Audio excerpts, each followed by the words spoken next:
On this channel, I discuss a lot of things that apply to me as a dyspraxic. After all, this channel is about my life as a dyspraxic adult and how I manage it and go about it despite all the limitations that come with dyspraxia.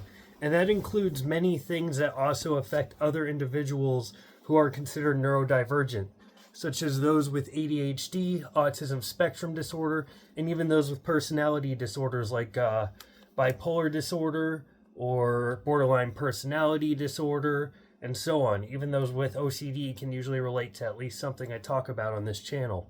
But what I'm going to talk about in this video is something that applies to such a large scope of people and just about every neurodivergent person on the planet. And that is not just anxiety, but panic attacks. And I know many of you are probably saying, oh, Oren Milne, you've already done a video on anxiety with dyspraxia, and you've also done a video on stress relief with dyspraxia. However, for the typical person who hasn't experienced a panic attack before, they may not truly understand that a panic attack is something completely different from anxiety. Anxiety is something that just about everybody experiences at some point in their life, either as an exaggerated response to something that is relatively stressful but not necessarily warranting anxiety, or as an individual with, say, dyspraxia or even autism spectrum disorder, where there is some sensory processing issues that can create an overload of information and thus cause anxiety. There are many different causes for anxiety. Even seemingly other individuals who aren't neurodivergent but may be experiencing some traumatic situation or has post-traumatic stress disorder may experience anxiety to some degree. However, a panic attack is significantly different from your typical anxiety attack. So let me talk about that first before I discuss how I experience panic attacks and how I've dealt with panic attacks. So as I mentioned earlier, anxiety is typically seen as having a stress response that is heavily exaggerated to what the stressor is to said anxiety response. And many individuals experience anxiety. Even our neurotypical compatriots will also experience anxiety to some degree, typically as the result of experiencing some stressful situation that may not necessarily be a survival situation, like being attacked by an animal or anything. However, something like public speaking can give most people anxiety. Something like having a major engagement, like going to court in about 4 hours, would be considered something that can be anxiety-inducing to even most people, let alone, an individual with dyspraxia, ADHD, or any other neurodivergent. And what separates anxiety from your usual stress is that there typically is a significant physical response as well as the emotional one. So while yes, these events can be stressful, it doesn't necessarily mean that you're going to be experiencing stomach discomfort or cold sweats or, convincing yourself that you're having a serious medical issue when you aren't. This is something that anxiety can do on its own. Now, couple that with something like hypochondriasis, or hypochondria as people will call it, and then you have something known as health anxiety. And anxiety goes in many forms. However, something almost every anxiety sufferer will agree on is that a panic attack is significantly worse in both severity and kind of management than your typical anxiety attack. In many cases, when you are experiencing anxiety or even a short period of anxiety, typically referred to as an anxiety attack, you will be able to kind of relieve that anxiety shortly by either removing the stressor, practicing breathing exercises, and so on. With a panic attack, typically there isn't even a stressor to begin with, which is the biggest thing that kind of separates it from anxiety. In many cases, panic attacks are seen as episodic and therefore don't have any notable cause but happen on a semi-regular basis. For me, they tend to happen maybe once or twice a year, but when they do, they hit pretty damn hard. Also, as aforementioned, they aren't as easy to manage. Now, granted, anxiety alone isn't easy to manage. So you take something that doesn't have a notable cause or trigger like anxiety can have, and doesn't have the same related breathing exercises that can pretty much relieve said issues like anxiety does. And you have something that can be quite unbearable. And in many individuals, such as those who have panic disorders, in which they have panic attacks on a regular basis, it can be debilitating to the point of being unable to maintain a pretty solid quality of life, and therefore may affect somebody's job prospects or even ability to function on a day-to-day basis. Another important difference to note is that typically with an anxiety attack, even if you do not remove the stressor, you don't follow any of the recommended guidelines like breathing exercises or any sort of cognitive behavioral therapy, typically an anxiety attack will still go away within a short period of time. Now, some severe anxiety attacks can last up to maybe 2 or 3 hours. However, they will usually succeed after that point. And typically, once again, after the stressor that caused the anxiety attack goes away. With a panic attack, not only is there no real notable cause most of the time, but typically they do have a longer duration. There have been reports of a panic attack lasting anywhere from 3 to 6 hours. Some individuals experiencing them for even longer, however, that is incredibly rare. The other important differentiator between a panic attack and anxiety attack is just kind of the feeling. I've come to a point where I have been able to relatively manage my anxiety to a reasonable level and push through it. Through cognitive behavioral therapy, breathing exercises, and so on, usually I can manage an anxiety attack and recognize when it's happening. And typically I can usually find the trigger and kind of ease that as well. However, with a panic attack, it's never that simple, and it honestly feels different. It feels more severe than your typical anxiety attack. And for somebody who's never had a panic attack, it's really hard to kind of put into words. It's almost like a bad trip in that respect. And that's kind of the best way I've found to define what exactly a panic attack feels like. Is it's essentially like a bad trip, except with a bad trip, you know it's going to end when the drug wears off. Where with a panic attack, you don't know when it's going to end. As many of you guys know, I am an individual who suffers from health anxiety.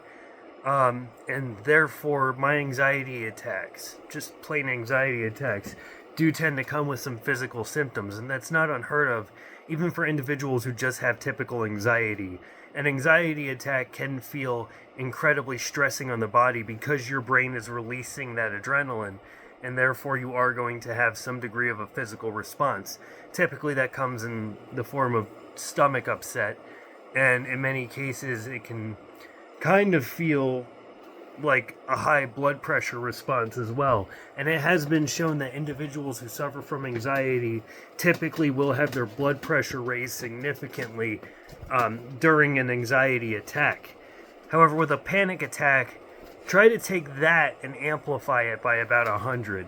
And in many cases, it's kind of hard to describe that while a panic attack it feels a lot more physically taxing and is pretty freaking dysfunctioning in many cases.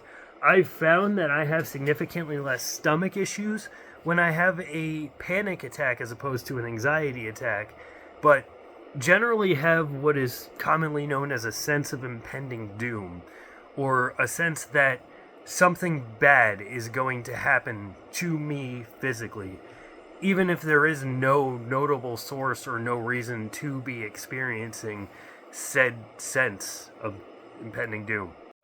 In many cases with panic attacks, there is that extra cold sweating, and it's important to note that with panic attacks, there is a very similar mechanism of action to anxiety attacks. You are getting a adrenaline response and a stress response.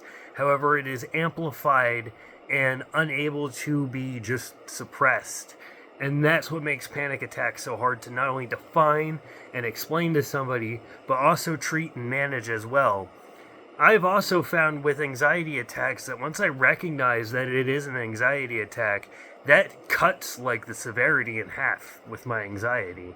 And then following up that anxiety attack with knowing what to do, like taking deep breaths and following, the rule of fives or whatever it's called, where 5 things you see, 5 things you hear, etc., etc., etc. With a panic attack, it's not something that you can just relieve once you recognize it. You can recognize a panic attack as a panic attack, and hell, you may not feel any better, and you may be, if anything, annoyed more than scared because it's going on. That's something I've experienced recently, when I've had a panic attack, is that I recognize it as a panic attack. I am feeling this physical and emotional and mental response, and it is incredibly draining and physically and mentally taxing. However, I'm not as scared, or I'm not as, terrified. I'm just annoyed that it's happening and there's nothing I can do about it. And you can do deep breaths, you can smoke cigarettes, you can do whatever, and it may stem it a little bit. However, it's not going to make it go away, and nothing you really can do will make it go away. And unfortunately, in the case of panic attacks, the only thing you can really do is ride them out. And once it's over, and you feel really tired, and it sucks afterwards. Especially looking back on it and thinking, man, that really stressed me out, even though there's no reason for it to. Stuff like that. It's like an anxiety attack, but with an advanced severity and a much longer duration, and significantly more of a physical, visceral response. There are many people who will go to the hospital having no idea what's going on, but they feel just generally like not only ill, but like something is wrong. Like they're having a heart attack or something, but without the pain. And that's something I've also noticed, and how I can tell whether I'm having a panic attack or an anxiety attack is typically if I'm having some degree of anxiety, usually I will have some kind of physical response that I can note. For instance, a headache or an upset stomach or diarrhea or constipation. I can recognize that, acknowledge it, and if God forbid I were to go to the hospital because of the severity of it, I can say, hey, my stomach hurts, or hey, my head really hurts and I'm worried that I might be developing an aneurysm or something, because that's how health anxiety works. You can convince yourself you have something that you don't, and therefore give yourself the symptoms of it.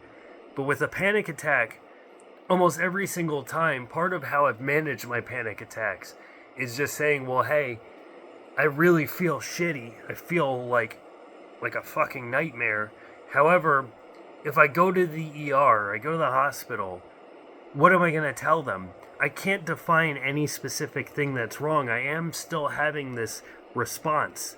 I'm having this stress response that is extreme and beyond anxiety. However, usually I don't feel any necessary pain. I don't feel any nausea. Or I might have a little bit of nausea, but it's not like overbearing enough that I could say, oh, I'm nauseous. It's more like I feel like I'm dying and I have nothing to point to.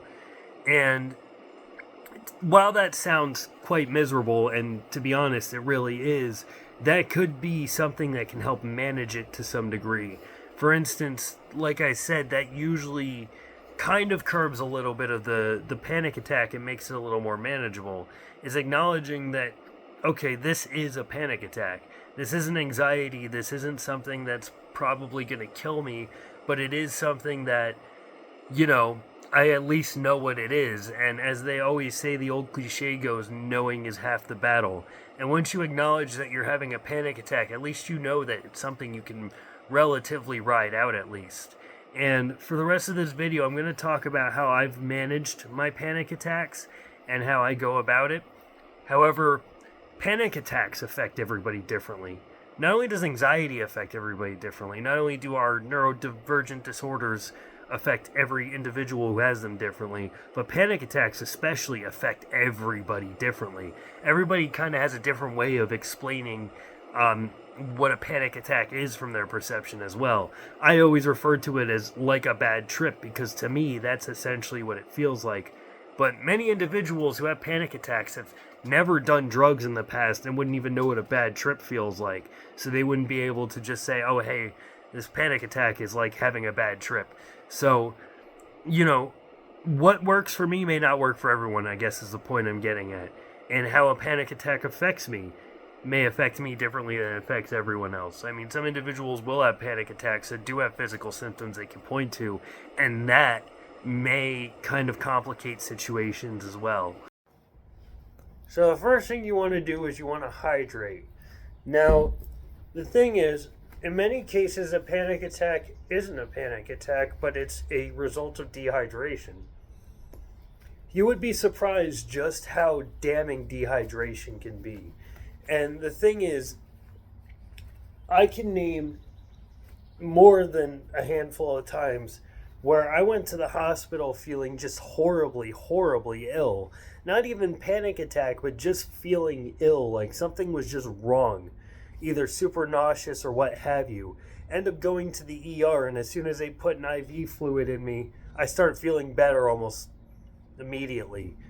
You'd be surprised what dehydration can do, and for many individuals, not just neurodivergent individuals, but many individuals, you don't realize you're dehydrated until you start feeling really flush and shitty. So try to hydrate first. Now, this does work twofold. Now, granted, you may not feel any relief after you're hydrating. However, it is important to stay hydrated regardless. In many cases, panic attacks come with a lot of sweating, comes with a lot of nausea. In many cases, individuals will have a physical stomach response. You may have a little bit of diarrhea, or you may poop a lot, or you may pee a lot. I've found that even with just typical anxiety, I urinate a lot when I'm stressed out or experiencing anxiety, or especially a panic attack. So it is important that you rehydrate as much as possible. Now, the key to rehydration is to take small sips, not chug, especially if you're going through a panic attack. Now, this is good, advice to follow anyway if you're just hydrating for any reason. Either if you have a bad cold and you're rehydrating and getting your fluids back, or if you are having a panic attack. Because if you chug, what's going to happen is you are going to be sending that fluid and water or sports drink or whatever you have through your system ridiculously quickly. You're going to end up peeing like 90% of it out anyway. So you do want to make sure that you're hydrating properly, taking small sips. Not only will that minimize the amount of nausea you experience when you're having a panic attack, but it'll also help hydrate you. So hydration is key first, and that's key just almost everywhere. I've noticed that when I was younger, I just didn't drink a lot of anything. I didn't drink a lot of water. I didn't drink any sports drinks. And I've noticed myself getting a lot healthier as I got older because I started drinking more. So hydration is key, not just with a panic attack, but just in general. And you may find that it will ease some of your panic as well, or at least remove some of the physical symptoms you're experiencing, because you will start to experience some dehydration as you lose more fluids through sweat and urination. The next thing to do is to follow basic anxiety protocol. Now, everybody handles anxiety differently. I've touched in a couple of videos how I manage anxiety through taking deep breaths first, like take a deep breath, 1, 2, 3, exhale, focus on your breathing, and so on. And I've done a couple of videos on managing anxiety and stress in that way. And the thing is, like I said, this isn't going to make your panic attack go away. Like it'll ease a significant amount of an anxiety attack. However, it will take your mind away from it and give you kind of a better perspective of the situation. And it'll calm you down a little bit. Like I said, it's not going to make the panic attack go away, but it can be incredibly calming.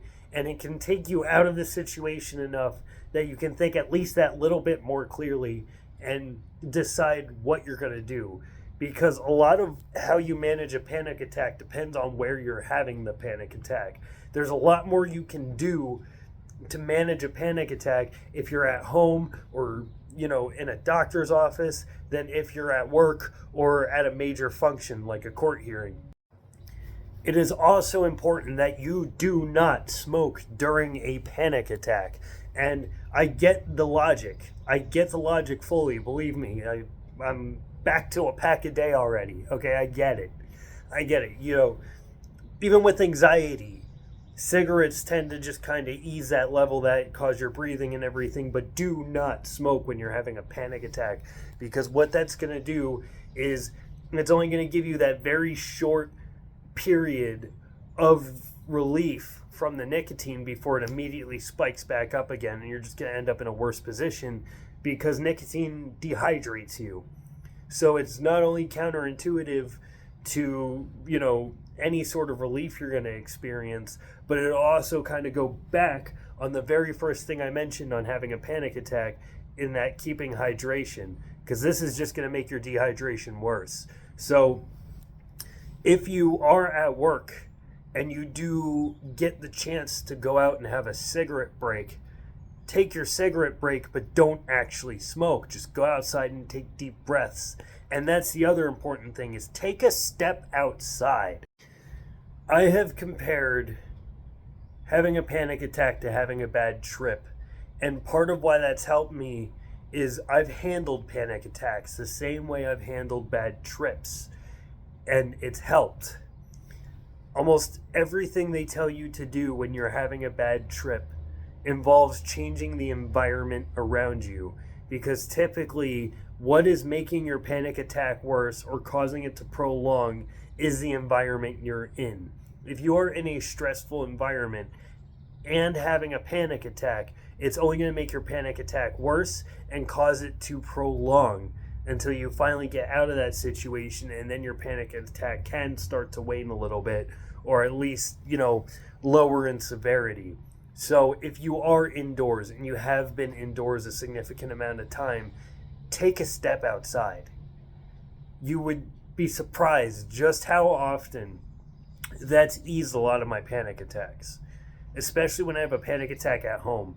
If you spend all day cooped up inside, that's not good for your mental health. And I don't know if there is any correlation between being an introvert and having panic attacks, but I've noticed in some of my worst panic attacks, every time I just went outside, even just to take a deep breath, it started to wane a little bit and would only start to intensify again once I went back inside. So try to go outside, or at least change your environment to some degree. If you're in a very heavily lit environment, turn off some lights, or at least dim the lights a little bit. Maybe turn off 1 or 2 lights. If you're at work and somebody asks why, say you're having a migraine or something. In fact, in many cases, a panic attack is about equivalent to a migraine in severity in many cases. So many individuals will understand migraines a bit more than panic attacks, unfortunately, because that's the world we live in. Now, I've mentioned urination and defecation already, but that's the other thing that I also draw the comparison between panic attacks and bad trips for, is you may find that if you follow through with the trip, it becomes a lot less stressful. Now, granted, bad trips are horrible, and even, when you ride with it, while it's terrifying to get through, it's a lot more manageable when you're not fighting it. And I've noticed the same thing with panic attacks. If a panic attack is causing my stomach to get all rumbly and I feel the urge to poop, or if it's getting my stomach all rumbly and I feel the urge to vomit, holding that in is fighting the panic attack. And I've noticed that makes it feel like 10 times worse. And almost every single time, once I actually follow through and vomit, or I follow through and defecate, then usually the panic attack wanes significantly. And honestly, in some cases, my panic attack has gone away after taking a nice long poop. I don't want to be disgusting, but it is what it is.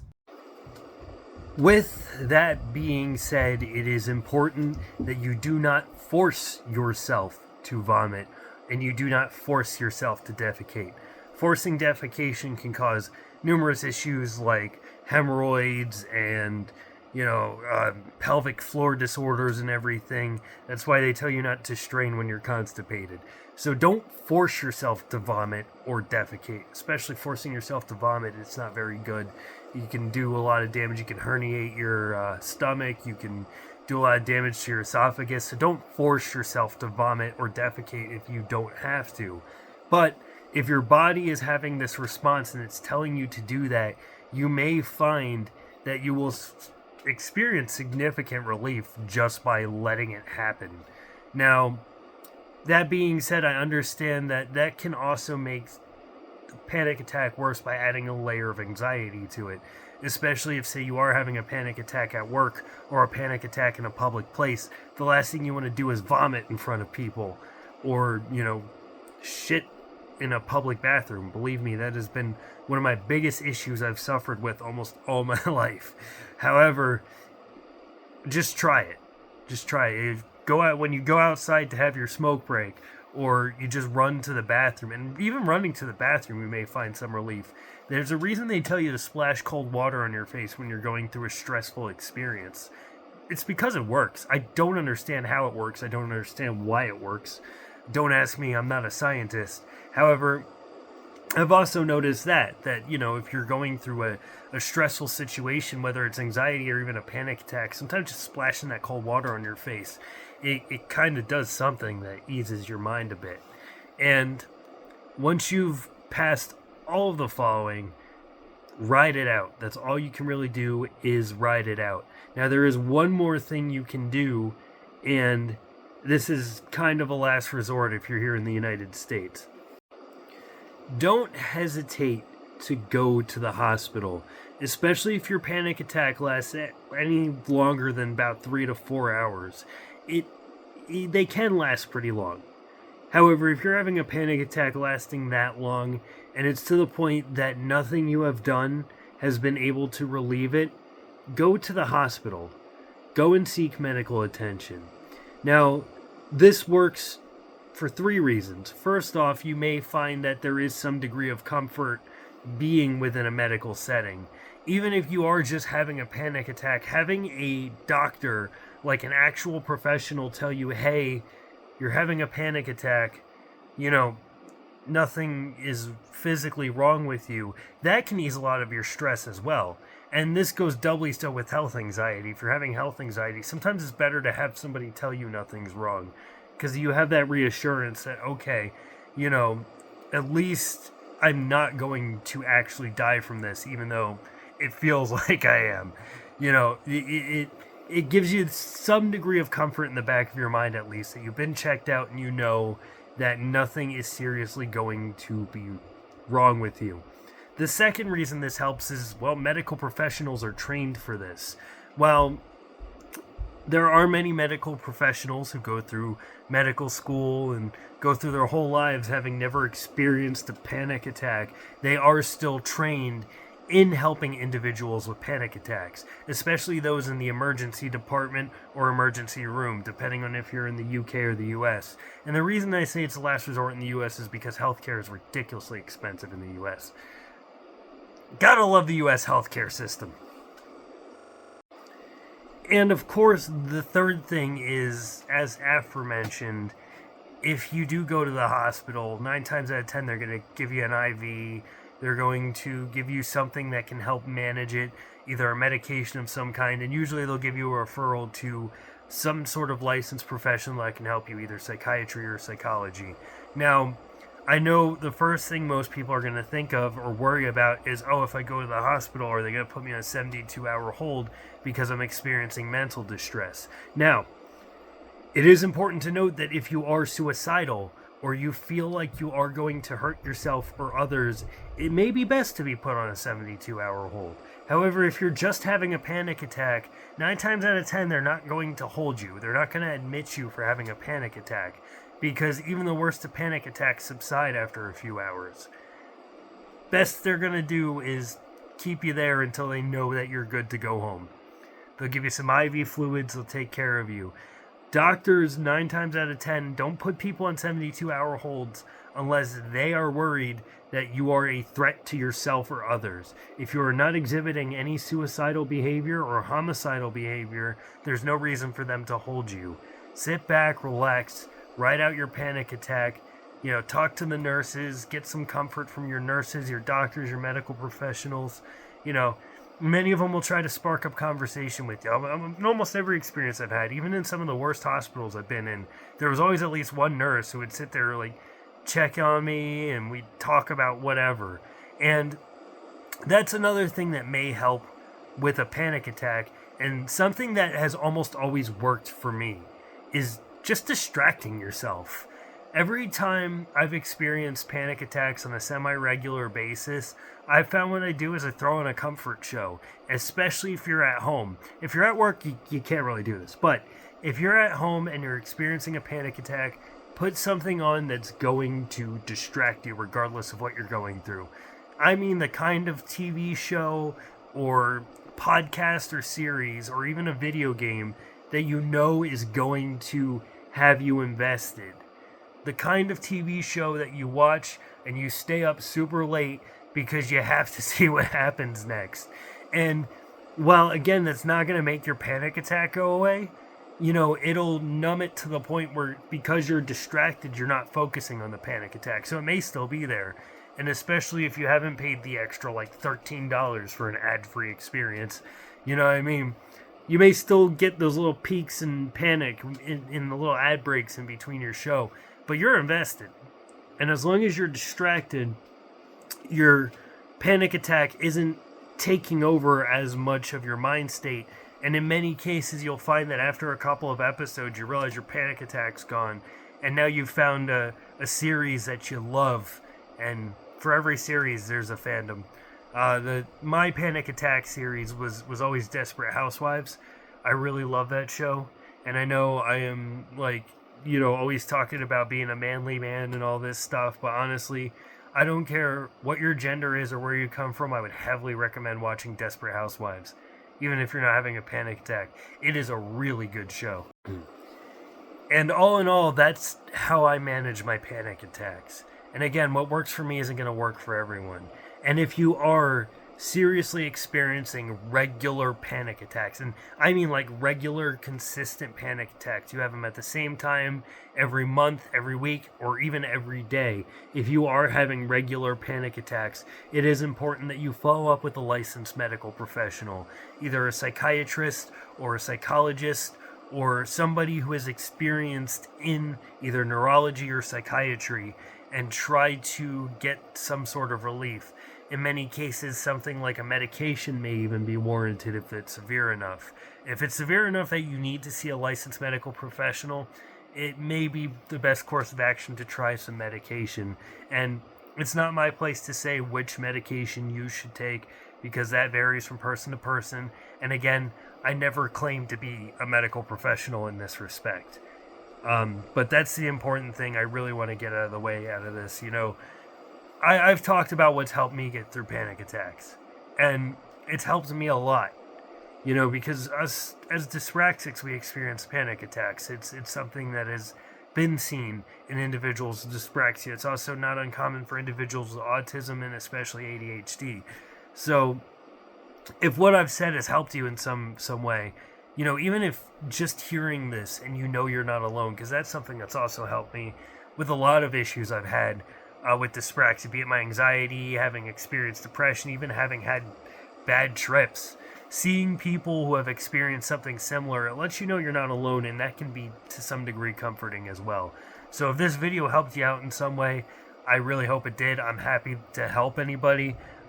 If you need someone to reach out to or talk to, feel free to hit me up on Reddit. That's really the only thing I'm on regularly anymore anyway. But just don't be afraid to reach out. Thanks for watching if you guys made it this far. You guys are awesome. I am over 300 subs now. I'm almost at 320 or something. So I appreciate all the support you guys got. I hope you guys are doing well. Hope you guys are pushing through. I know it's about to be summer now, even though the weather hasn't exactly felt like it around here. So I hope you guys have a good summer. I do have a few more videos planned. I know I said I was going to shave my head in a video, and I really wanted to do that in between my last video and this one, but unfortunately I couldn't find a good spot to put my camera when I was, shaving my head, so unfortunately I couldn't do that video. One day I'll have to do that. One day I'll either find someone to shave my head for me or find someone to record me shaving my own head. and I can do that in a video sometime. But I will be uploading some content semi-regularly. Keep an eye out on my streams. I've been streaming more recently too. So, feel free to reach out, check out my streams if you're interested in that. Thanks for watching, everyone. And you guys, have a good one.